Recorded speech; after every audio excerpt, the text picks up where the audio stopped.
Bienvenue dans Crunch Time. Qu'il s'agisse de définir un métier ou d'expliquer un terme technique, grâce à Crunch Time, les mots du développement de jeux vidéo n'auront plus de secret pour vous. Depuis quelques années, de nombreux studios de développement de jeux vidéo ont adopté ce qu'on appelle les méthodes agiles. On va essayer dans cette émission d'en expliquer l'idée générale, même si on ne pourra évidemment pas rentrer trop dans le détail, d'autant plus qu'il n'existe pas une méthode agile, mais des méthodes agiles. Avant l'adoption des méthodes agiles, le développement se déroulait en cascade, c'est-à-dire un fonctionnement où on terminait une tâche avant de passer à la suivante, suivant un plan précis défini à l'avance. C'est un mode de fonctionnement hérité des projets dans le bâtiment, où on ne posera pas la toiture avant d'avoir monté les murs. Mais au début des années 2000, un colloque de 17 développeurs informatiques va proposer l'Agile Manifesto pour promouvoir une autre manière de fonctionner, moins rigide et plus réactive. En effet, un développement informatique doit sans cesse se remettre en question et incorporer de nouvelles demandes ou des changements technologiques.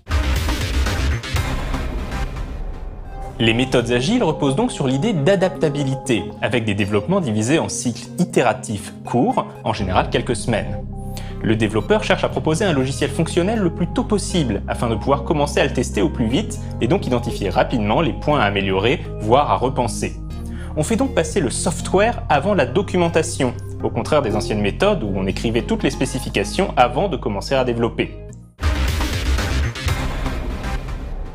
Un exemple de méthode agile fréquemment employée dans le domaine du jeu vidéo est la méthode Scrum, qui avait en fait été théorisée dès le milieu des années 90.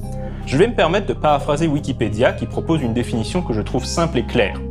Un développement Scrum est découpé en périodes appelées sprints qui peuvent durer entre quelques heures et un mois avec une préférence pour 2 semaines.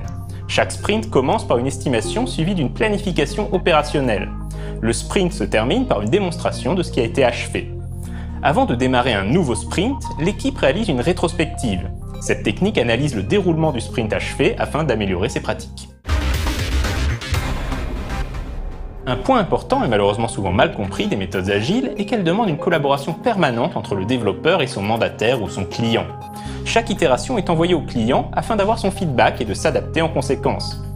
Le client doit donc lui aussi être impliqué et réactif, sinon la méthode agile ne pourra simplement pas fonctionner. C'est d'ailleurs souvent là que le bât blesse. Certains clients exigent que leurs développeurs maîtrisent la méthode agile, comme s'il s'agissait d'une recette miracle, mais ne changent pas leur manière de fonctionner de leur côté. Du coup, le gain d'adaptabilité côté développeur est réduit à néant par l'inertie côté client.